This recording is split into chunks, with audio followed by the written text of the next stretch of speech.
আজ ছিল বিশ্বকর্মা পুজো। সকাল সকাল উঠে বেরিয়ে চলে গেছিলাম আমাদের দোকানে। আর এটা হচ্ছে আমাদের এবছরের বিশ্বকর্মা ঠাকুর। ঠাকুরের জন্য যে মালাটা আনা হয়েছিল ওটাই প্রথমে পরিয়ে দিচ্ছিলাম, তারপরে ঠাকুরের হাতে ঘুড়ি আর লাটাইটাও দিয়ে দিয়েছিলাম। এই বিশ্বকর্মা পুজোর বড় ভ্লগটা অলরেডি পোস্ট করা আছে, তোমরা আমার নামের নিচের লিঙ্কে ক্লিক করে দেখে আসতে পারো। তারপরে বসে পড়েছিলাম পুজোর জোগাড় করতে। প্রথমে ফল কেটে নিয়ে তারপরে যেখানে ঘট বসানো হবে ওই জায়গাটায় আলপনা দিয়ে দিচ্ছিলাম। পুজোর সমস্ত জোগাড় আমি, মা, কাকিমা আরো সবাই মিলে করে নিয়েছিলাম, তাই তাড়াতাড়ি সমস্ত কাজ মিটে গেছিল।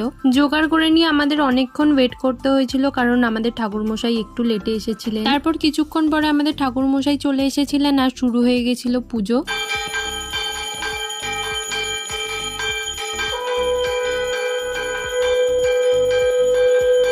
পুজো হোম সমস্ত কিছু হয়ে যাওয়ার পরে আমরা সবাই মিলে এখানে বসে পড়েছিলাম অঞ্জলি দিতে। তারপরে মা এখানে বসে ফল প্রসাদের থালা সাজাচ্ছিল আর সাথে আমিও একটু হেল্প করে দিচ্ছিলাম।